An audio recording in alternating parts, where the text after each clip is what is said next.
नमस्कार. महाचर्चेमध्ये मी संजय बुसकुडे आपल्या सर्वांचं मनापासून स्वागत करतो. आजच्या आपल्या चर्चेचा विषय आहे मौखिक तलाक एक सामाजिक समस्या. तलाक या विषयासंदर्भात अनेक समज आणि गैरसमज आहेत आणि या चर्चेमध्ये आपल्याबरोबर सहभागी होत आहेत भारतीय मुस्लिम महिला आंदोलन समितीच्या कार्यकर्त्या खातून शेख, महाराष्ट्र टाइम्सचे सहाय्यक संपादक आणि ज्येष्ठ लेखक इब्राहिम अफगाण आणि कोशिश महिला एकता मंचच्या अध्यक्षा तमीजा सय्यद हमीद आणि पुण्याच्या दूरदर्शन केंद्राच्या स्टुडिओमधून आपल्याबरोबर सहभागी होत आहेत अध्यक्ष मुस्लिम सत्यशोधक मंडळ प्राध्यापक शमसुद्दीन तांबोळी. आपल्या सर्वांचं मनापासून स्वागत. या चर्चेला सुरुवात करण्यापूर्वी प्रथमतः या संदर्भातली एक ध्वनिचित्रफीत पाहूया आणि मग आपण चर्चेला सुरुवात करूया.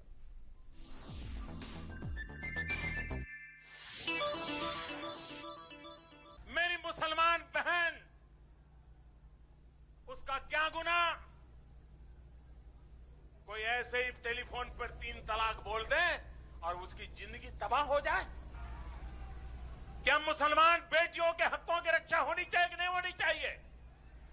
क्या मुसलमान माताओं बहनों को रक्षा मिलनी चाहिए कि नहीं मिलनी चाहिए?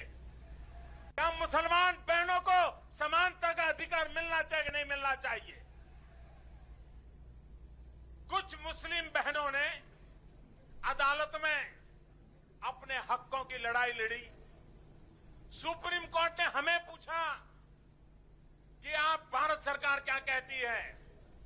हमने साफ साफ अपने शब्दों में कहा कि माताओं बहनों पर कोई अन्याय नहीं होना चाहिए, संप्रदाय के आधार पर भेदभाव नहीं होना चाहिए. तलाक तलाक तलाक असं 3दा मुस्लिम धर्माच्या पुरुषाने म्हटलं की त्या पुरुषाला आपल्या पत्नीपासून विभक्त होण्याचा अधिकार मुस्लिम कायद्यात आहे. मग ती बाई आणि तिच्या मतांचा आदर हा भागच त्या विवाह संबंधातून नाहीसा होतो. धर्म, जात, पंथ कोणताही असो, पुरुषप्रधान संस्कृतीने स्वार्थी परंपरा कायम राहण्यासाठी कायमच क्लृप्त्या लढवल्यात आणि आजही लढवल्या जातात. परंतु सर्वोच्च न्याय व्यवस्थेने त्या खोडून काढत कायद्यासमोर सर्वच सारखे असल्याचे वेळोवेळी दाखवून दिले. परंतु मुस्लिम समाजात मात्र तलाक बाबतीत अजूनही पारंपरिक कायदे पाळले जातात. शायरा बानो या महिलेने दाखल केलेल्या मौखिक तलाकाविरोधातील याचिकेमुळे पुन्हा एकदा 3दा तलाक म्हणून घटस्फोट घेण्याच्या पद्धतीवर प्रश्नचिन्ह उपस्थित झालाय.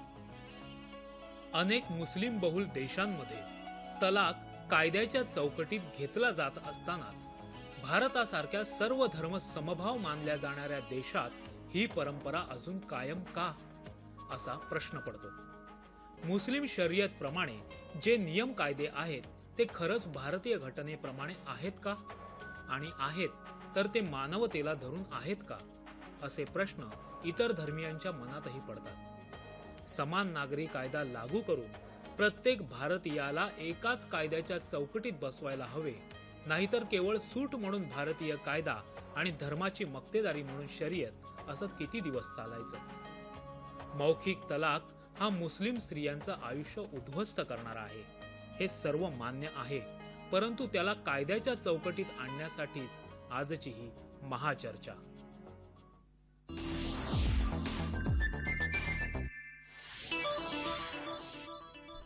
महाचर्चेमध्ये मनापासून स्वागत. आपल्या महाचर्चेचा आजचा विषय आहे तलाक, विशेषतः तलाक कशा पद्धतीने दिला जातो आणि तलाकची खरी व्याख्या काय. इब्राहिम अफगाण, आपल्यापासून सुरुवात. मुळात हा तलाक तलाक तलाक असं म्हणून तलाक दिला जातो योग्य आहे का? मुळात तलाकची व्याख्या शरीयतच्या नुसार काय केली जाते? तलाक म्हणजे घटस्फोट, ज्याला आपण म्हणतो की सर्वसामान्य भाषेत एका वाक्यात सांगायचं झालं तर तलाक म्हणजे घटस्फोट. म्हणजे लग्न होतं आणि लग्नानंतर असं वाटलं की बाबा दोघे एकत्रित पुढे संसार करू शकत नाहीत, तर एका टप्प्यावर असं वाटतं की दोघांनी विभक्त व्हावं. त्या टप्प्यावर जो काय जसं घटस्फोट घेतला जातो तसा तो तलाक घेतला जातो. आता शर्यतनुसार हे योग्य आहे अयोग्य आहे इतका मी काय धर्मशास्त्राचा अभ्यासक नाहीये, बरोबर. परंतु मला असं वाटतंय की आता जी समस्या आपण ज्याची चर्चा करतोय की एका वेळी 3 वेळा तलाक म्हणून वेगळं होणं, आणि तर त्याला तर कुठल्याही म्हणजे इस्लामी याच्यामध्ये सुद्धा मान्यता नाहीये. त्याला एक 100 दिवसाची अवधी दिलेला असतो आणि त्याच्यात एक उद्देश असा असतो की तुम्ही जोडून घ्यायचे प्रयत्न करायचे असतात त्या काळात. जी. म्हणजे तोडणं एकदम सोपं असतं पण ते जोडणं कठीण असतं. बरोबर. तर या न्यायाने अजून जुळतंय का असं बघा, असं करत तो 100 दिवसाची त्याला एक मुदत दिलेली असते. बरोबर. हा सर्वसाधारण हा नियम आहे. परंतु काही लोक असं समजतात की हे एकाच वेळी सांगता येईल, बोलता येईल आणि अशा पद्धतीने आपण धर्माच्या नावाखाली या सगळ्या गोष्टी करू शकतो. आणि बरोबर. अनेक लोक ते मान्य पण करतात. हो, हो. याचं कारण मला असं वाटतं की त्याबद्दल खूप सुस्पष्ट अशा गोष्टी नमूद नसून तर it is open to interpretation. म्हणजे त्याचा तुम्ही जसा अर्थ लावाल, ज्या परिस्थितीत लावाल. म्हणजे आता प्रश्न असा असतो की समजा एखादं नाटक घडतंय आणि नाटकामध्ये समजा एखादा नवरा बायकोचा रोल करतायत आणि तिथे समजा असं काहीतरी आलं तर ते खरंच होणार का? तर असे पण हास्यास्पद प्रकार घडलेले आहेत. भारतीय मुस्लिम महिला आंदोलन समितिच्या खातून शेख आपल्या बरोबर आहेत. खातून जी, आप इतने सालों से काम कर रहे हैं, एक्टिविस्ट करके काम कर रहे हैं, क्या लगता है ये बहुत बड़ी समस्या है क्या, खाली उसका राजकारण किया जा रहा है? ये बहुत बड़ी समस्या है क्योंकि मैं भी 95 से काम कर रही हूँ जी. और हमारा महिला शक्ति मंडल करके इसकी शुरुआत किए थे जी. लेकिन आज हमने इसका नाम औरतों की शरिया अदालत रखे है. क्या बात है. और यहाँ पर ऐसे केसेस आते हैं कि हम बता नहीं सकते क्योंकि हम तो आंखों से देखते हैं और जमीन पर उनका काम कर रहे हैं. हमने ऐसे कई केसेस में काजियों से बात की है कि इस तरह का तलाक देने से पहले आपने क्या उस महिला से बात की? तो उन्होंने कहा कि नहीं, महिला से नहीं, एक आदमी आया है कि मेरी बीवी को मुझे तलाक देना है. तो ये कैसी तलाक हुई है? उस औरत को तो पता भी नहीं है कि भाई मेरी तलाक हो रही है. अभी परसों हमारे पास में एक केस आया है जिसका हमने समझौता करके भेजे हैं, लेकिन उस लड़की बता रही है वो कि मेरे आदमी ने मुझे काजी के पास ले गया बांद्रा कोर्ट के, और वहां पे मेरी तलाक होने के बाद वो 11 महीने उस आदमी के साथ में रही है. तो तलाक का मतलब क्या है फिर? तलाक का मतलब क्या है? आज हमारे मुस्लिम भाई बोलते हैं कि अगर तलाक हो गई तो वो औरत हमारे घर के लिए हराम हो गई. फिर उसने उसको 11 महीने रखा तो वो हराम कहाँ गई? कोशिश महिला एकता मंच की अपने साथ में तमीजा सैयद हमीद है. तमीजा जी, आप भी एक्टिविस्ट करके काम कर रही है, बहुत से वहां पे जो स्लम एरिया वहां पे काम कर रही है. क्या एक महिला होने के नाते के कारण आपको क्या लग रहा है, ये बड़ी समस्या है और आपके सामने लग रहा है कि समस्या को जुटकर लड़ना यही वर्तमान है? जी हाँ, ये बहुत बड़ी समस्या है जी. क्योंकि जो आम मिडिल क्लास की औरतें हैं और आम मिडिल क्लास के आदमी हैं, वो आप आके देखिए, उनका कोई आपस में कुछ झगड़ा नहीं, कुछ लफड़ा नहीं, लेकिन एक लड़की पसंद आ गई तो दूसरे के लिए घर में आके लफड़े करना, झगड़े करना और उसी को ये चीज बोल देना क्या जा मैंने तुझे छोड़ दिया, तलाक तलाक तलाक. तो ये चीज हम ज्यादातर रहते हैं साथ में उन्हीं के, तो हमको मालूम है कि जब वो औरतें तिल तिलाती है, बिल बिलाती है कि मैं कहाँ जाऊँ, अब मेरे को तो इसने मुंह जबानी तलाक बोल दिया और ये करे. और एक मौलाना से ऐसी ही बात हुई थी, हम लोग कहाँ जा रहे थे याद नहीं है, एक मौलाना से ऐसी बात हुई थी, वो मौलाना के पास एक आदमी गया और उसी ने लेटर दिया क्या भाई मेरे को तलाक मेरी बीबी से चाहिए. वो मौलाना का काम था उससे पूछना, उसने पूछा नहीं, वो लेटर पॉज कर दिए. जब मैं खातून आपा के पास आई और ये चीज बताई कि खातून आपा ये चीज ऐसी हुई, खातून आपा ने खुद उससे बात की काजी से, तो बोले नहीं, वो आदमी मेरे पास आया, उसको उसकी बीबी से तलाक चाहिए था, शरीयत में लिखा है तो हमने दे दिए. तो खातून आपा ने ये चीज उनसे बात भी की है कि आपने पूछा वो औरत से, वो लड़की से, क्या वो लेना चाहती है, उसकी मर्जी है, तो वो कुछ जवाब ही नहीं दे पाया. नहीं नहीं, ऐसा तो शरीयत में, तो ऐसा तो कोई इस्लाम और कोई शरीयत ऐसा तो नहीं बताया है. दोनों की रजा मंजूरी तो जरूरी है ना. सही बात है, सही बात है. जिस तरह से शरीयत का अर्थ मौलाना और काजी ले रहे हैं उससे बहुत बड़ी समस्या आ रही है. इस समस्या का कारण क्या है? आपल्या बरोबर प्राध्यापक शमसुद्दीन तांबोळे जे अध्यक्ष आहेत मुस्लिम सत्यशोधक मंडळाचे आणि ते पुण्याच्या दूरदर्शन केंद्राच्या स्टुडिओमधून आहेत. आपण हे तांबोळी जी ऐकताय, तुम्हाला असं वाटतं का की मुळात ही जी मोठी समस्या आहे ही अशिक्षित, गरिबी आणि शिक्षणाचा अभाव याच्यामुळे आहे आणि त्यामुळे तलाकची व्याख्या सोयीने त्या ठिकाणचे पुरुष मंडळी घेत आहेत?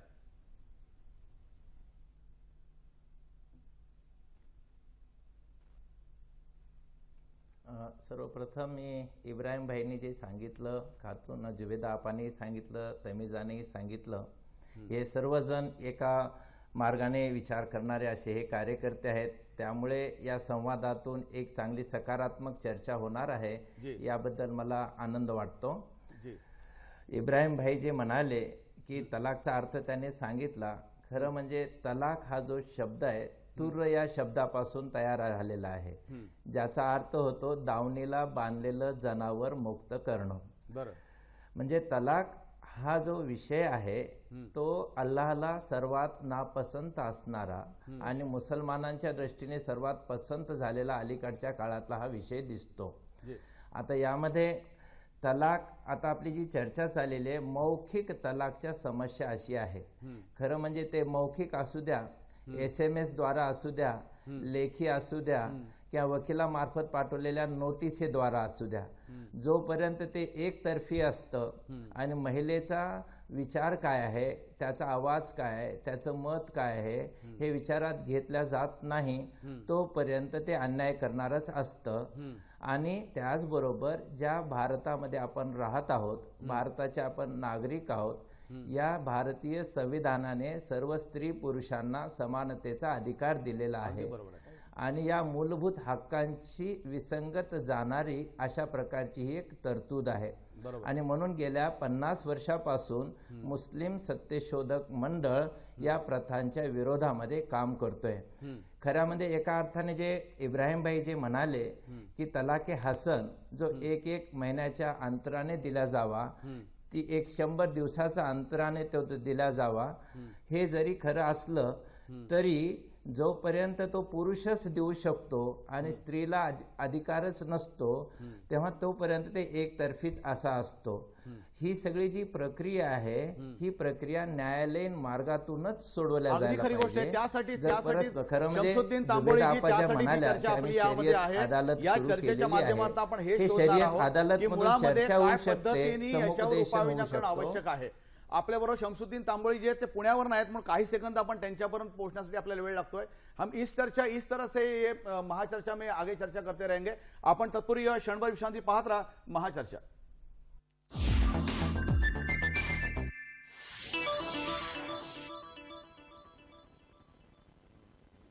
नमस्कार. महाचर्चेमध्ये मनापासून स्वागत. तलाक म्हणजे मौखिक तलाक या संदर्भातली समस्या काय याविषयी आपण चर्चा करतोय. खातून जी, मैं आपके पास आने के पहले इब्राहिम जी, तुम्हाला प्रश्न विचारतो की मुळामध्ये हा जो प्रश्न आहे हा शहरापेक्षा ग्रामीण विभागामध्ये कमी प्रमाणात पाहायला मिळतो. मुंबईसारख्या शहरामध्ये मोठ्या पद्धतीने हा प्रश्न आहे. यावर धर्माचा असणारा मोठा पगडा, कुराण आणि शरीयतचा घेतलेला अनर्थ, याच्यामुळे ही समस्या असं वाटतं का? हा, पुरेसा अवेअरनेस नाहीये. बाकी गोष्टी खूपशा या मुल्ला मौलवीवर सोपवल्या जातात, त्यांच्याकडनं गायडन्स घेतलं जातं, मार्गदर्शन घेतलं जातं. मुळात हे मुल्ला मौलवी किती शिक्षलेले असतात याची जर आपण माहिती काढली तर आपल्याला धक्का बसेल. म्हणजे त्यांच्यातलं त्यांचं आकलन, त्यांचं पार्श्वभूमी आणि त्यांनी ते काय शिक्षण घेऊन ते मौलवी झालेले असतात, तर त्यांच्याकडनं मार्गदर्शन घेण्यासाठी याची काय गरज नाही. परंतु तिकडची परिस्थिती याच्यानुसार लोक त्यांच्याकडे जातात आणि त्यांना वाटतं की आपण थेट धर्माच्या मूळ स्रोतापासूनच माहिती घेतोय, त्यामुळे खूप मोठ्या प्रमाणात दिशाभूल होते. हा, म्हणजे साधारणतः आपण असं कुराण आणि शरीयतचा अन्वयार्थ जो घ्यायला पाहिजे तो वेगळ्या पद्धतीने घेतला जातो आणि मग लोकांवर हे लादलं जातं, असं म्हणायचं का? हो, अर्थातच. कारण त्यांना असं वाटतं की आपण हे समजून घेण्यास सक्षम नाही आहोत, म्हणून कुणाची तरी दुसऱ्या माणसाची गरज आहे. आणि दुसरा माणूस म्हणजे कोण जवळचा, तर तो काझी किंवा जो लग्न लावणारा असतो किंवा हे मुल्ला मौलवी जे असतात ते. खरी गोष्ट. आणि हीच आपली ही प्रत्येक धर्मातली समस्या आहे.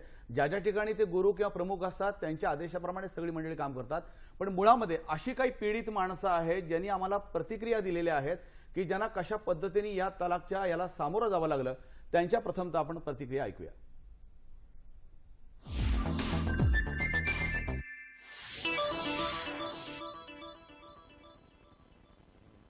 मेरी शादी 6 मई 2014 में हुई थी बारामती में. दोनों परिवारों के सहमति से हुई थी.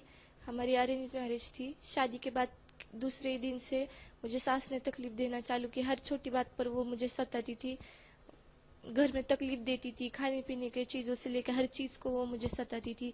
फिर ऐसे ही कुछ दिनों बाद मेरा और मेरे ससुर का है गलत संबंध है ऐसा बोलने लगी. उस बातों पर से झगड़ा करती थी. कुछ दिनों पहले मुझे घर पर अचानक तलाक की नोटिस भेजी गई. जो इस तरीके से तलाक करते हैं, ये ऐसा तलाक नहीं होना चाहिए।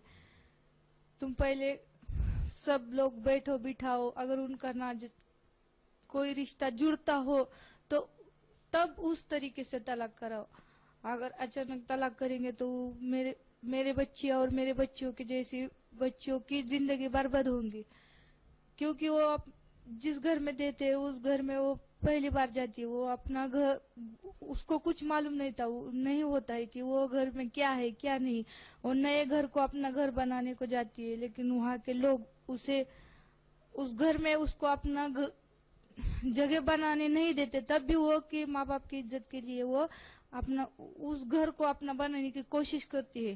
कि जो मेरे बच्चे के साथ हुआ है वो दुनिया के अंदर किसी बच्चे पर ना हो।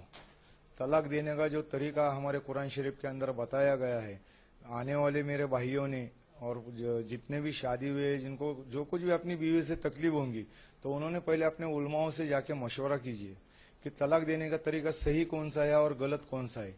एक ही मर्तबा 3 बार तलाक देना या रुक रुक कर एक महीने में 3 तलाक देना, ये सही है या गलत है, इस बात का हमारे उलमाओं से जाके मशवरा करें।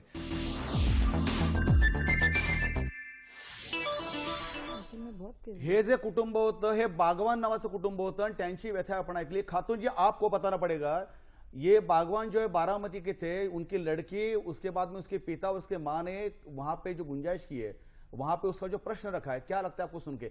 ऐसे कितनी केसेस आपके सामने आती है? हमारे पास तो देखा जाए तो बहुत केस है जी। ये तो अभी 2 लड़कियों ने बताया, मैं ऐसे कई केस दे सकती हूँ कि जिसके बारे में वो लड़कियां बताएंगी जी। अभी एक हाई कोर्ट का एडवोकेट, उसने अपनी बीवी को तलाक किस तरह से भेजा और उसको पता भी नहीं है कि मुझे ये तलाक आ रहा है जी। और जब मैंने वो मुफ्ती ने जिसने तलाक दिया, मैंने मुफ्ती से बात की कि आपने उसकी बीवी को बुलाया था कि भाई तुम्हारे शौहर क्यों तलाक दे रहे, तो मुझे उसको बुलाने की क्या जरूरत है, जब वो मुनीर मेरे पास आया तो मैंने तलाक दे दिया। ऐसे तो इस तरह से काजी लोग जो तलाक देके जो औरतों के घर खराब हो जाते, जैसी वो बच्ची बता रही थी कि मेरा जो घर बर्बाद हो जाता है, चाहे वो 20 साल का हो चाहे 10 साल का हो, वो बच्चे लेके वो जाएंगी कहाँ। तो ऐसा कोई कानून बनाए जो तलाक के ऊपर, हम कानून ही चाहते, हम कोई शरीयत या कुरान को बदलना नहीं चाहते। तमीजा कुरान और शरीयत में लिखा है जब काजी शादी लगाता है तो भी 2 विटनेस वहां पे लगते हैं, वहां की बीबी बताती है मुझे कबूल है, उसके बाद में निकाह होता है। वैसे भी जब तलाक मांगने की बार आती है तो तलाक के टाइम भी काजी को 2 विटनेस के सामने ये मौजूदा हालात को रखना पड़ता है और बताना पड़ता है। 3 महीने के बाद, जैसे इब्राहिम अकबान जी ने कहा था, 3 चांस देने के बाद उसके बाद में तलाक को मंजूर किया जाता है और काजी वहां पे वो सर्टिफिकेट इशू करता है। मुझे क्या, जैसे कबूल होने के बाद निकाह होता है, वैसे काजी ये सब करता नहीं, आपको लगता नहीं है? हाँ, ये चीज तो सही है कि काजी ये सब चीजें नहीं करते। और प्लस पॉइंट तो ये है कि जब उनकी आदमियों की एक सोच बना दी है, जैसे ही आदमी आके बोले गलत हो या सही हो, शरीयत में है, तलाक दे दिए। अब हाल ही में कुछ 6-7 महीने का एक केस है जो हमारे तरफ का ही है, वो औरत मर्द में खूब झगड़े हुए, इतना मारा और उसने तो मुंह पे बोल दिया तलाक तलाक तलाक। अब वो केस लेके पास में आए और उसी से बात की कि भाई ऐसा नहीं होता, ऐसा कुछ नहीं है, तूने मुझसे बोला है, उसने नहीं, उसकी जिंदगी बर्बाद हो रही है, तू जा उसको लेके, ऐसा कुछ नहीं है। तो बोले नहीं, मैं मौलाना लोगों से पूछूंगा, मैं मौलाना लोगों से बात करूंगा, फिर लेके जाऊंगा। लास्ट में कौन से मौलाना के पास गया, किसने क्या बोला, हम लोगों ने इतना समझाए, उसने उसको छोड़ ही दिया। बोले नहीं, मैंने बोल दिया मुंह से, तलाक हो गई, मेरे को भी दिल है उससे रखने, लेकिन नहीं। फिर कोई हम कोर्ट में क्या किधर गए थे, वकील के पास से, वो लड़की को मुआवजा यानी कुछ पैसा दिलाए और फिर बोले भाई इतना ही कर सकते। तमीजा, मुझे ये पता है कुछ चंद 10 साल पहले बुरखा के बाहर आके बात करने की हिम्मत नहीं होती थी, आज महिलाओं आके आपके सामने आके बात कर रही है। इसके साथ में जैसे आपका पति है, तो आपका पति का सहयोग कैसा है ये सब मोमेंट में? नहीं, ये सब मोमेंट में मेरे पति का पूरा मेरे को सहयोग है जी। वो खुद मेरे साथ देते हैं और वो खुद ये सोचते हैं कि अगर तेरे एक बोलने से एक जन की सोच बदलती है और उसका घर बसता है तो ये चीज में मैं तेरा साथ दूंगा। हमीद जी, ये महाचर्चा की तरफ से, अगर आप ये महाचर्चा देख रहे हो, आपका पूरा अभिनंदन करता हूं ये सह्याद्री वाहिनी की तरफ से। जैसे आप यहाँ के आपके धर्मपत्नी को आप सपोर्ट कर रहे हैं, ऐसे सपोर्ट की बहुत जरूरत है। अपने साथ आपल्या बरोबर आहेत प्राध्यापक शमसुद्दीन तांबोळी। हे सगळं तुम्ही ऐकल्यानंतर सत्यशोधक 50 वर्ष या संदर्भात काम करतंय, तुम्हाला काय वाटतं, काय धोरणात्मक पद्धतीने पुढची दिशा ठरवणं आवश्यक आहे?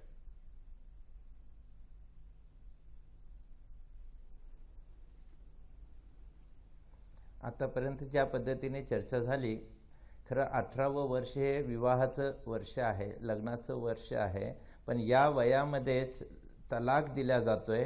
या वयामध्ये मुलं झालेली आहेत तरी तलाक देण्यात येतोय।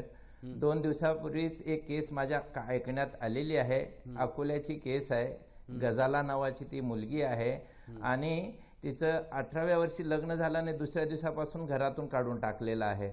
मराठवाड्यामध्ये अशाच पद्धतीची एक केस आहे, नवरा बायकोची सहज भांडणं झाली, ते नवरा म्हणतोय मी तलाक दिलेला नाही, बायको म्हणते मी तलाक ऐकलेला नाही, पण मौलवी त्या ठिकाणी येतात आणि तुमचा तलाक झाला आणि आता हलाला करा, अशा पद्धतीची भाषा होते।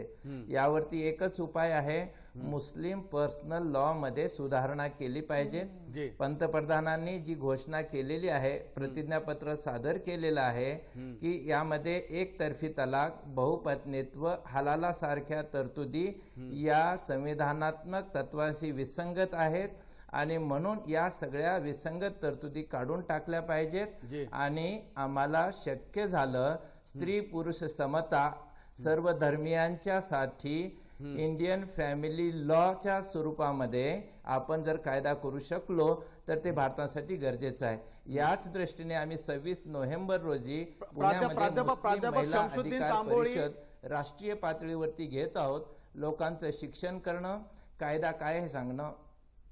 प्राध्यापक शमसुद्दीन तांबोळी, आपण जे म्हणताय ती खरी गोष्ट आहे। आपल्याबरोबर डॉक्टर एस.एन. पठाण, माजी कुलगुरू, राष्ट्रसंत तुकडोजी महाराज नागपूर, हे आपल्याबरोबर दूरध्वनीवरून आहेत। पठाण सर, आपलं मनापासून या ठिकाणी स्वागत या महाचर्चेमध्ये।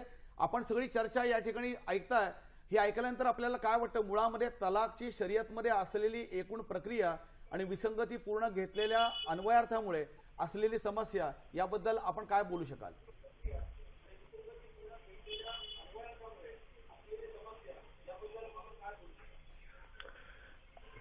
संजय जी, मी आपली ही महाचर्चा ऐकतोय जी आणि आपल्या माध्यमातून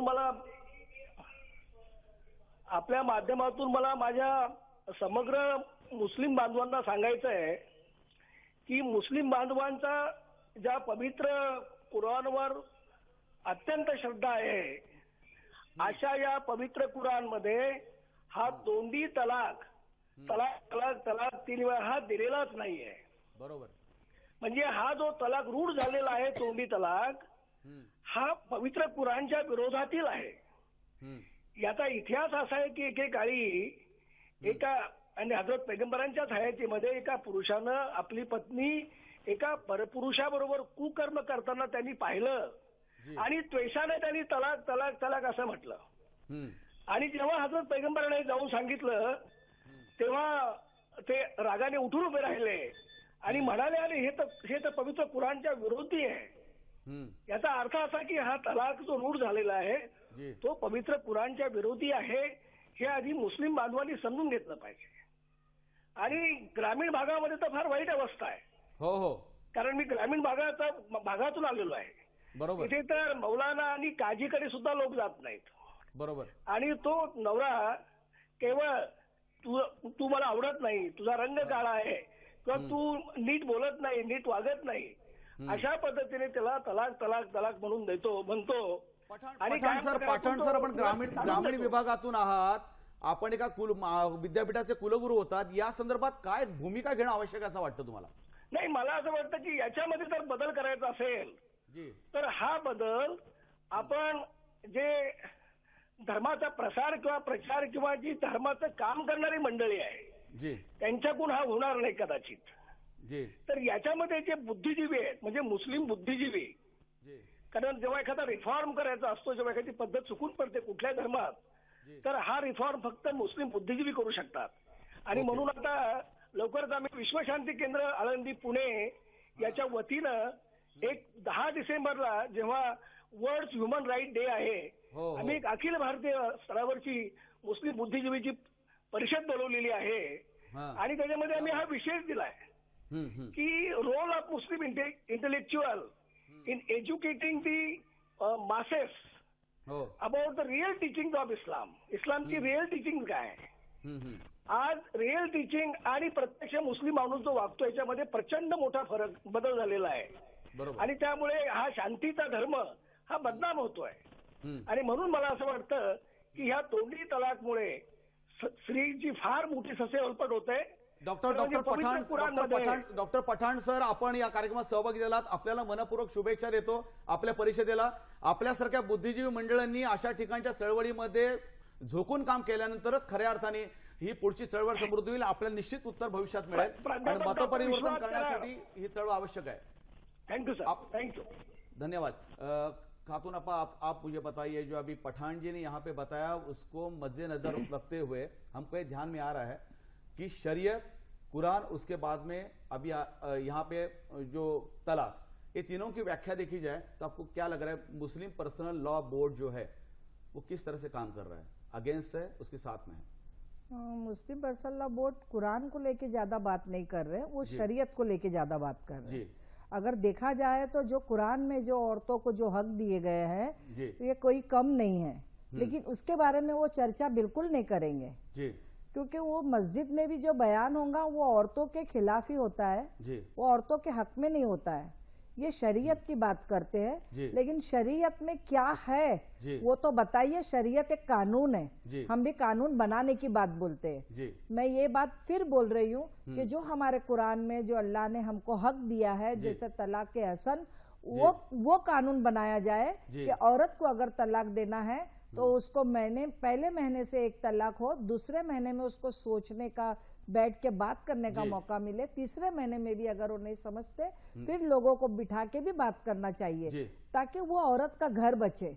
ये तो ऐसा नहीं कर रहे, सिर्फ उनको उतना डर है कि ये हम कैसे करें. हम वापस इसमें आएंगे बात करने के लिए मुस्लिम पर्सनल लॉ किस तरह से काम कर रहे हैं, किस तरह से वहां के उमेदवार चुने जाते हैं, किस तरह से बैठते हैं, याविषयी आपण चर्चा करणार आहोत. महाचर्चेमध्ये आपण ही चर्चा पाहत राहा, कारण ही चर्चा समाजाचं विचार मंथन करणारी आहे आणि तो विषय.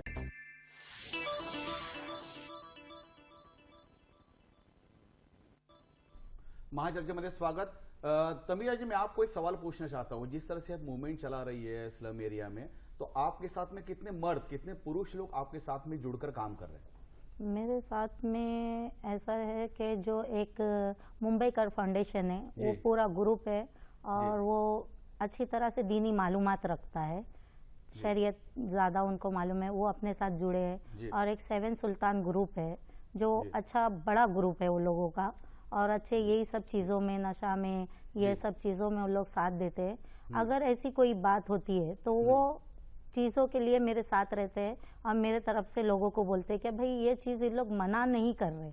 कि खाली उन लोगों का बोलना ये है कि 3 तरफा जो तलाक है ज़बानी वो बंद हो. कोई शरीयत नहीं बदल रहे, कोई ये नहीं बदल रहे. और वहाँ के जो जाने माने हैं, अच्छे बुरे जो है, वो लोग भी, बड़े बड़े लोग मेरा साथ देते हैं. क्या कुछ भी ऐसा आते हैं मौलाना लोग बहस करने या कोई मेरे से बात करने, कोई चीज़ में, तो उन लोग खुद साथ दे के बात करते हैं कि आप लोग जितना है उतनी बात करो, ये सब चीजें को मत टॉपिक छेड़ो. बहुत अच्छी बात है. तमीरा जी, अपने साथ जो जवान लड़कियां रहती है, जो कॉलेज की लड़कियां होंगी, जो पढ़ी लिखी लड़कियां हैं, वो आपके साथ में कितना मिलजुल जुट कर काम करती है, कितना जुड़ रही है आपके साथ? मेरे साथ में तो कारवा सेंटर एक हम करके चलाते हैं, जिसमें नहीं भी बोले तो 50 से 60 लड़कियां हैं, जिसमें मेहंदी क्लास सीखने आती है, ब्यूटिशियन के लिए आती है. ऐसे बहुत सी लड़कियां हैं जिसको हम लोग ये चीज़ों को बताते हैं कि ये चीज़ सही है या गलत है. उनसे ही पूछते हैं कि बेटा तुम बताओ. जब हम उनसे बात करते हैं आपस में तो उनसे पूछते हैं कि बेटा ये बताओ, ये सही है गलत है. उनका खुद ये रहता है कि नहीं आंटी ये तो गलत है ना, ऐसा होना नहीं चाहिए ना, हम लोग के दौर में ऐसा नहीं होगा, हम ऐसा नहीं करेंगे. तो ये सुन के अच्छा लगता है. खातून आपा जी, जो हम मुस्लिम पर्सनल लॉ बोर्ड बारे में बात कर रहे थे, किस तरह से बोर्ड रहता है, कैसे चुने जाते हैं सब लोग, और वो लोगों का नजरअंदाज कैसे रहता है? ये रजिस्टर्ड बॉडी है जी. नागपाड़े में सागर होटल के पास में उनका एक ऑफिस है जी, और हम वो ऑफिस में 2 बार गए, कोई बंदा हमें वहां पर नहीं मिला है जी. हमको यही सारी बातें उनसे पूछना था जी. लेकिन जब भी ये तलाक के मसले आते हैं या कोई इशू उठता है तो उनका ये कहना होता है कि आप आइए हमसे बात करिए. जब हम जाते हैं तो वो बॉडी ही नहीं मिलती है जी। कोई वहां पर बैठा ही नहीं होता है जी। और ये भी एक संस्था के जैसा रजिस्टर की हुई बॉडी है जी। ये जिस तरह हम काम कर रहे हैं उस तरह वो भी काम कर रहे हैं। अच्छा, सुप्रीम कोर्ट बहुत कुछ बोलना चाहते हैं। सुप्रीम कोर्ट ने पहले भी उसके ऊपर बहुत जजमेंट दी है। सुप्रीम कोर्ट का लेटेस्ट जजमेंट जो आया था सायरा बानू के बारे में, उसके बाद शाह बानू से लेकर सायरा बानू तक इसके बारे में बहस हो रही है। क्या लगता है सुप्रीम कोर्ट का क्या कहना है उसमें? सुप्रीम कोर्ट अगर कोई फैसला देता है, कोई कानून बनता है अगर तलाक को रोकने के लिए तो बहुत अच्छी बात है। कितने ऐसे घर है जो बच जाएंगे, कितने ऐसे बच्चे हैं जो अपने परिवार के साथ रह जाएंगे।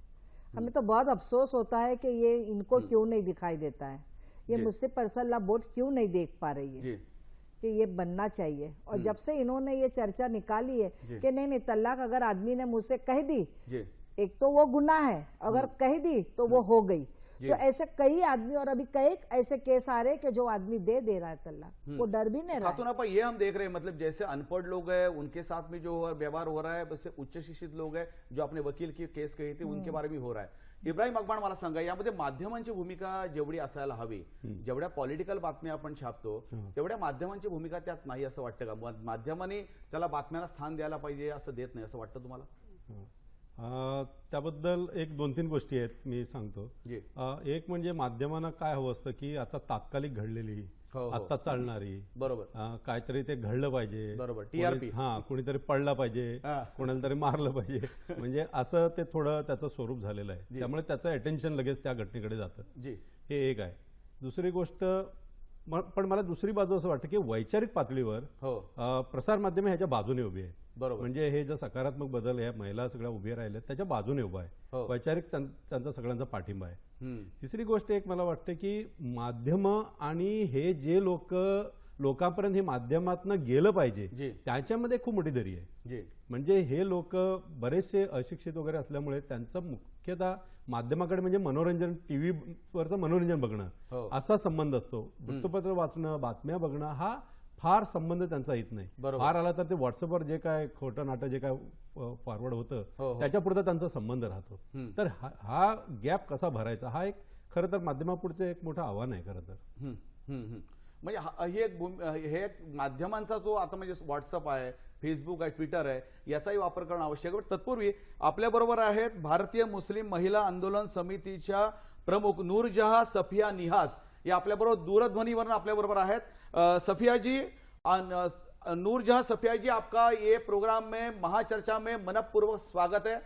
आपके बारे में बहुत हमने सुना है, बहुत बड़ा आंदोलन, जन आंदोलन आपने खड़ा किया, आप लड़ रही है उसके साथ में। क्या लगता है आज की स्थिति क्या है, किस तरह से इस प्रश्न को आगे चलकर लोगों का सपोर्ट मिलना चाहिए?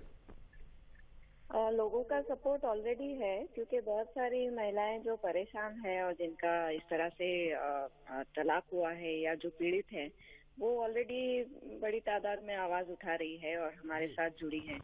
और इसके साथ साथ जो हमारे समाज में जो पुरुष भी है जो सोचते हैं, जो संवेदनशील है और जिनको ये समस्या पता है और जिनको ये भी पता है कि इसका समाधान होना चाहिए, वो भी हमारे साथ जुड़े हैं।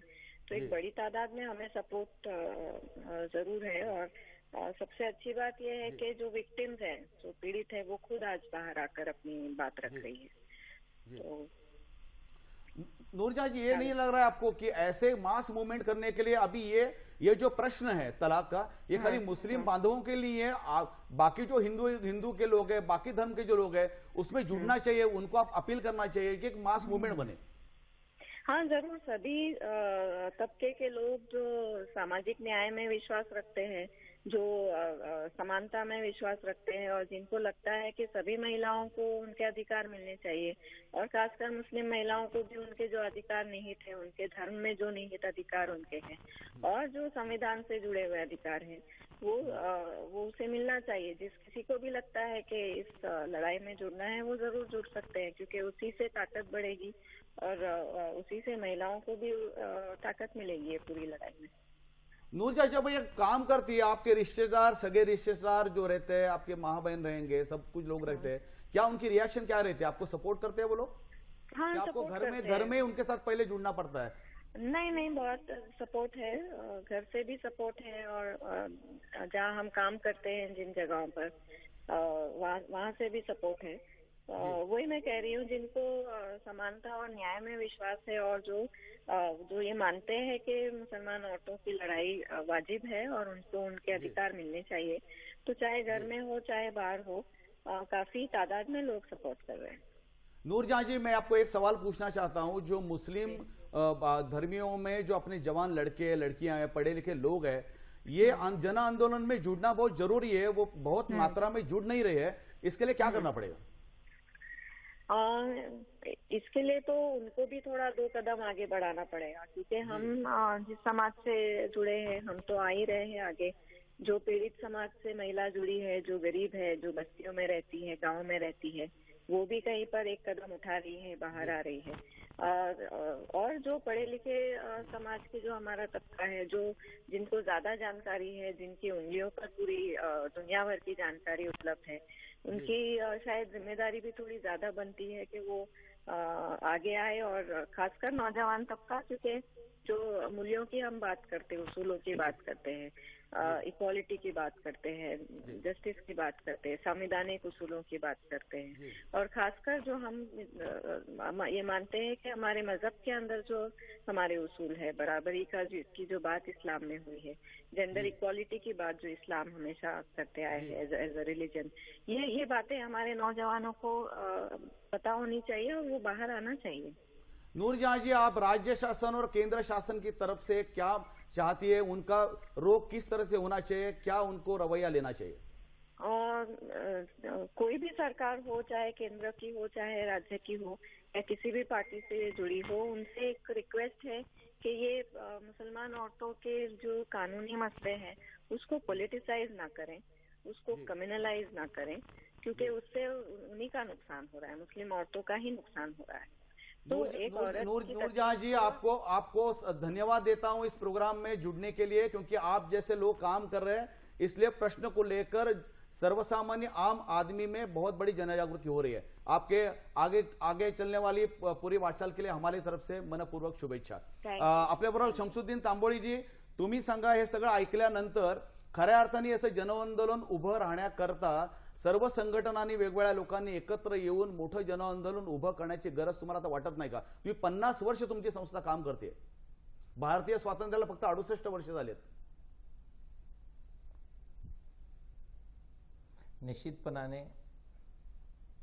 निश्चितपणाने मुस्लिम सत्यशोधक मंडळाच्या हमीद दलवाईने जे बीज रोवलेलं होतं, त्या बीजाला आलेली ही सगळी फळं आहेत आणि मुस्लिम महिला मोठ्या प्रमाणात संघटित होऊन या विषयावरती वाचा फोडत आहेत। मला या निमित्ताने 4 गोष्टी फक्त उल्लेख करायचा आहे की आज मुस्लिम समाज ज्याला शरीयत म्हणतो, तो ती शरीयत म्हणजे भारतीय मुस्लिमांचा कायदा नाहीये। मुस्लिम पर्सनल लॉ हा शरीयतवरती आधारित नाहीये, हा 1937 मध्ये इंग्रजांनी बनवलेला तो कायदा आहे। हा एक भाग। दुसरा भाग, आज जी गरज आहे ते मुस्लिम पर्सनल लॉ मध्ये दुरुस्ती झाली पाहिजे। तिसरा जो भाग आहे, जो मला राज्य सरकारांना मुद्दा म्हणून म्हणायचं आहे की आपल्याकडे जे कुटुंब न्यायालय आहे त्यातून दिला जाणारा जो न्याय आहे आणि सर्वसामान्य न्यायालय आहे त्यातून दिला जाणारी न्याय आहे, यामध्ये फरक पडतो। काउन्सिलिंग करणं, समुपदेशन करणं यासारख्या गोष्टी कुटुंब न्यायालयात मोठ्या प्रमाणात होतात आणि यासाठी स्टेट गव्हर्नमेंटने जर कुटुंब न्यायालयांची संख्या वाढवली तर तो एक प्रश्न मिटू शकेल। आणि चौथा जो भाग आहे, केवळ समान नागरिक कायद्याची चर्चा न करता समान नागरिक कायदा म्हणजे काय आहे त्याचे ब्ल्यूप्रिंट, त्याचा मसुदा तयार करून तो समाजासमोर जर मांडला तर त्या संदर्भामधली चर्चा अधिक सकारात्मक पद्धतीने जाईल। नाहीतर समान नागरिक कायदा म्हणजे हिंदुत्ववाद्यांचा एक अजेंडा आहे अशा प्रकारचा गैरसमज होतो आणि मुस्लिम जमातवादी लोक सुद्धा त्याचा वापर करतात। असं होऊ द्यायचं नसेल तर सर्वप्रथम समान नागरिक कायदा म्हणजे काय, त्याचा मसुदा काय आहे, त्यात तरतुदी काय आहेत याबद्दलची स्पष्टता अगदी खरी गोष्ट आहे प्राध्यापक तांबोळी, अगदी खरी गोष्ट आहे की कोणताही समोर एखादा कायदा असेल, त्या संदर्भात काही तरतुदी असतील तर जनतेसमोर आल्या पाहिजेत। आपण या महाचर्चेमध्ये अशाच पद्धतीने चर्चा पुढे चालू ठेवणार आहोत। तत्पूर्वी घेऊया क्षणभर विश्रांती। पाहत राहा महाचर्चा, तलाक एक सामाजिक समस्या।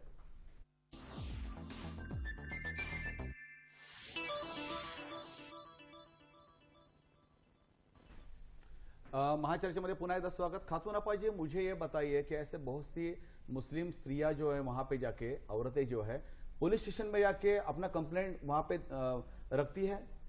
हाँ, मैं अभी एक केस के लिए मैंने आंखों देखा हाल है मेरा।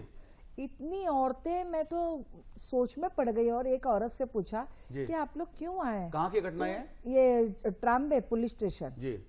तो और पुलिस वाला मेरे को खुद बोला, देखो मैडम कितनी औरतें हैं।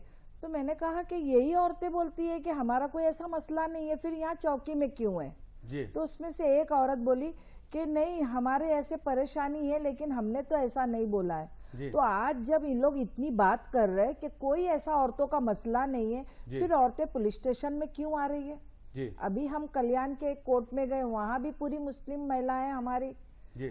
नारी निवारण केंद्र में हमारी मुस्लिम बहनें, तो कहाँ पर है हिंदू बहनें, जरा मुझे बताओ। ये मुस्लिम बहनों के जो सवाल है वही तो लेकर आ रही है वहां पर। तमीजा, कोशिश महिला एकता मंच कहाँ पे काम कर रहे हैं आप लोग? हम लोग भारत नगर है, बांद्रा कुर्ला कॉम्प्लेक्स है, उधर है। और मैं भारतीय मुस्लिम महिला आंदोलन से सपोर्ट लेके काम करती हूँ। लेकिन मुस्लिम बहुल एरिया है, मतलब ज्यादा से ज्यादा मात्रा में वहाँ पे मुस्लिम लोग रहते हैं। हाँ, कितना टोटली प्रेशर रहता है ज्यादातर आप सब लोगों के मुस्लिम ऊपर है। काम करने के टाइम? प्रेशर तो बहुत आता है, कुछ लोग हमारे हक में बोलते हैं, कुछ लोग जो बोलना है उनके तरीके से बोलते हैं। जैसे अभी खातून अपा ने जो बताया उसके मुताबिक आपके वहाँ पे भी इतना पुलिस के कंप्लेंट वहाँ पे दर्ज होती रहती है?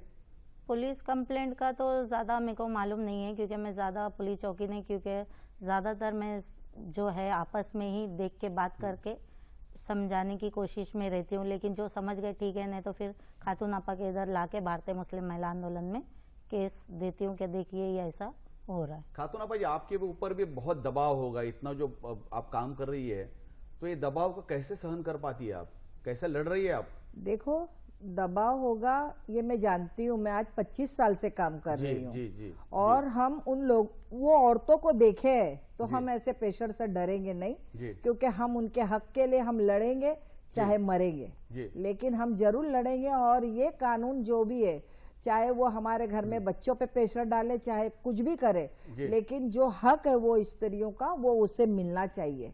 और ये मिलने के लिए हम एकजुट होकर औरतों की शरिया अदालत बनाए हमने, हमको जब भी दिक्कत नहीं आई है, क्योंकि औरतों की शरिया अदालत सिर्फ मर्द नहीं बना सकते, हम औरतों ने भी बनाया है, क्योंकि हमारे पास भी वो केसेस आते हैं और हम भी उनको देखते हैं। खातून अपा जी, इस महाचर्चा को और सह्याद्री को आपका गर्व है, हमको बहुत बड़ा अभिमान है, आपको सैल्यूट करता हूं मैं कि ऐसे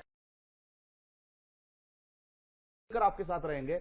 इब्राहिम अफगाण हे सगळं पाहिल्यानंतर महिलांचं शोषण आजही जागतिकीकरणाच्या वाटेवर होत आहे। तुम्ही सिद्धहस्त लेखक आहात, महिलांविषयी खूप लिहिलेलं आहात, काय वाटतंय पाहिल्यावर तुम्हाला? नाही, शोषण तर आहेच। मुख्य म्हणजे काय माहिती का, तलाक हा जो तोंडी तलाक आहे त्याच्यामध्ये सर्वात मोठी समस्या जी आहे ती आहे ते म्हणजे तिथे न्याय होत नाहीये। म्हणजे एकतर्फी निर्णय होणं हा काय न्याय नाही होऊ शकत, तो न्याय होत नाहीये। आणि त्याही पलीकडे मला असं म्हणायचं आहे की हा प्रश्न एक मुस्लिम स्त्रियांपुरता, त्या घटस्फोटापुरता असं नाहीये। मला वाटतं की तो एका स्त्रीला स्वतःच्या सन्मानाने, प्रतिष्ठेने जगण्याच्या अधिकाराचा आहे। त्या बिंदूवर जर आपण उभं राहिलो तर मला वाटतं की भारतातल्या काय जगातल्या सगळ्या स्त्रिया एकत्रित येऊ शकतात। आणि मला वाटतं की मुस्लिम स्त्रियांमध्ये जी जागृती झालेली आहे ती पुढे नेऊन त्याला निर्णायक टप्प्यावर नेण्यासाठी इतर धर्मातल्या स्त्रियांनी सुद्धा एकत्रित येणं आवश्यक आहे। अगदी बरोबर। आणि प्रतिष्ठेचा प्रश्न सगळ्याच धर्मात आहे असं मला वाटतंय। जी जी, इब्राहिम अफगाण जी म्हणाले, प्राध्यापक शमसुद्दीन तांबोळी, सगळ्या महिलांनी एकत्र होऊन या लढ्याकरता पुढे आलं पाहिजे। पुढच्या भविष्यामध्ये हे आंदोलन अधिक तीव्र होण्यासाठी, जनाधार मिळवण्यासाठी काय करायला पाहिजे आम्हाला थोडक्यात सांगा, कारण आपण अंतिम पर्वामध्ये आहोत।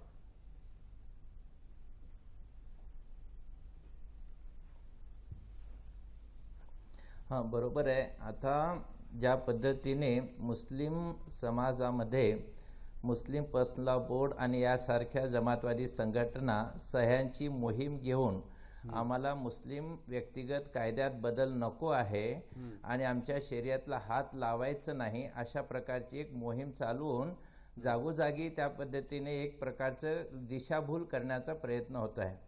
मुस्लिम सत्यशोधक मंडळाने सुद्धा सह्यांची मोहीम आयोजित केलेली आहे। एक उदाहरण सांगतो. पुण्यात आमच्या कार्यकर्त्या मार्केट यार्ड भागात राहतात आणि त्यांच्याकडे या पद्धतीने सह्या घेण्यासाठी काही लोक गेले. तेव्हा त्यांनी विचारलं की ह्या सह्या मुस्लिम पर्सनल लॉ काय आहे, तलाकची प्रोव्हिजन काय, तर त्या लोकांना उत्तर देता येत नव्हतं. जबरदस्तीने सह्या घेण्यात येतात. सोलापूरला आमच्या एक क्षमा काझी म्हणून कार्यकर्ते आहेत. ते अशा पद्धतीने म्हणजे मुस्लिम पर्सनल लॉ मध्ये सुधारणा व्हावी आणि न्यायालयामध्येच हे कायदे अशा विवाद सुटले पाहिजे यासाठी सह्या घेत असताना त्यांना मोठ्या प्रमाणात तिथे विरोध होताना दिसतोय. मुख्य म्हणजे मुस्लिम समाजामध्ये मोठ्या प्रमाणात जे गैरसमज आहेत, हे गैरसमज काय आहेत हे दाखवणार. नुकतंच अलीकडे आता हलाल नावाचा एक सिनेमा येणार आहे. या सिनेमामध्ये तलाकचा प्रश्न, हलालचा प्रश्न काय आहे, मला तुमच्याकडनं उत्तर अपेक्षित होतं, ते मला मिळालेलं आहे की खरा याचा जनाधार वाढवण्यासाठी सर्वसामान्य नागरिकांनी पुढे येणं आवश्यक है. खातून अप्पा जी, ये आगे करने के लिए आपको क्या लगता है, क्या आह्वान इस मंच के ऊपर से आप लोगों को करेंगे? देखिए, जो तांबोली जी ने बताया कि जो साइन ले रहे, जी ठीक है, वो भी अच्छी बात है, लेकिन आप शरीयत बचाव करके क्यों बोल रहे हो? जी कानून को कोई हम तोड़ नहीं रहे, कानून बनाने की बात कर रहे हैं जी। और जो हमारे कुरान शरीफ ने जो हमको हक दिए हैं उसके बारे में उनको बात करना चाहिए जी। शरीयत बचाओ बोलकर वो लोगों को परेशान कर दिए। सही बात है। तमीजा, आपको क्या लगता है क्या होना चाहिए? शरीयत बचाओ जैसा बता रहे हो तो वो लोगों को गुमराह कर रहे हैं। इस्लाम के नाम पे, एक दीन के नाम पे एक डर दिला दिए कि नहीं, शरीयत को यानी जो है हमारे हुजूर से चलता हुआ आया है वो उसको बदलने के लिए निकले इन लोग, इसीलिए लोगों के दिल में एक डर डाल के वो कर रहे हैं। ये चीज मैं नहीं मानती। इब्राहिम अकबांजी, हे सगळं पाहिल्यानंतर तुम्हाला आता या चर्चेच्या अंतिम टप्प्यातलं इप्सित काय सांगता येईल, काय इष्ट यामधलं असावं जे तुम्ही सांगू शकाल? मला असं वाटतं की हा जो प्रश्न आहे तो या एका मुस्लिम स्त्रीचा नाही आहे, तो मुस्लिम म्हणून प्रत्येक मुसलमानाचा आहे, प्रत्येक त्या संपूर्ण समाजाचा आहे, त्या राज्याचा आहे, त्या देशाचा आहे आणि त्या देशात राहणाऱ्या सर्व नागरिकांचा पण आहे. आणि मला वाटतं की तो जोपर्यंत तसा होत नाही तोपर्यंत त्याच्यात न्याय येण्याची शक्यता नाही. तर तो न्याय येण्यासाठी ही जी लढाई सुरू झाली आहे ती पुढे चालू राहिली पाहिजे असं मला वाटतं. पवित्र कुराण हा धर्मग्रंथ आदराचा आणि सन्मानाचा असणारा धर्मग्रंथ आहे. त्याचा निश्चित आदर आपल्या सर्व भारतीयांना आहे. पण या धर्मग्रंथाचा आधार घेत असताना देखील आपल्या समाजात असणाऱ्या ज्या अनिष्ट प्रथा आहेत त्यांना पायबंद घालण्यासाठी आपण पुढाकार घेणं आवश्यक आहे, कारण ती काळाची गरज आहे. महिला ही आदराने आणि सन्मानाने त्या ठिकाणी आपलं आयुष्य निश्चित व्यतीत करीत राहिली पाहिजे. हे जागतिकीकरणाचं खरं महत्त्वाचं स्थान आहे, कारण महिला ही अत्यंत महत्त्वाची आहे. ती कोणत्याही धर्माची असो आणि मुस्लिम महिला जरी असली तर तिला येणारे प्रश्न सोडवण्यासाठी आपण भारतीय म्हणून खऱ्या अर्थाने पुढे आलं पाहिजे. आज तमीजा आणि खातून अप्पा या दोघी जणी आल्या. अतिशय प्रतिकूल परिस्थितीतून 25 वर्ष लढा देणं ही सोपी गोष्ट नाही. ही तुमच्या मागे अख्खं जग, सह्याद्री वाहिनीसारख्या वाहिन्या आणि असे विचारमंच आपल्या बरोबर आहेत. इब्राहिम अफगाणजी आणि प्राध्यापक शमसुद्दीन तांबोळी असे विचारवंत देखील आपल्या बरोबर आहेत. आणि म्हणूनच या महाचर्चेचं हेच फलित मानूया का आपण सगळेजणच भारतीय आहोत. माननीय पंतप्रधान नरेंद्रजी मोदींनी जे स्वप्न पाहिलंय, त्यांनी जे आव्हान केलंय की मुस्लिम स्त्रियांना समाजामध्ये सन्मानाची वागणूक मिळाली पाहिजे, हेच ध्येय घेऊन आपण सारेजण पुढे चालूया आणि भविष्यातली ही चळवळ वृद्धिंगत करण्यासाठी आपण सक्रिय होऊया. या शुभेच्छा. पुन्हा भेटूया महाचर्चेच्या पुढच्या भागात एका नवीन विषयासह. तो मनपूर्वक शुभेच्छा.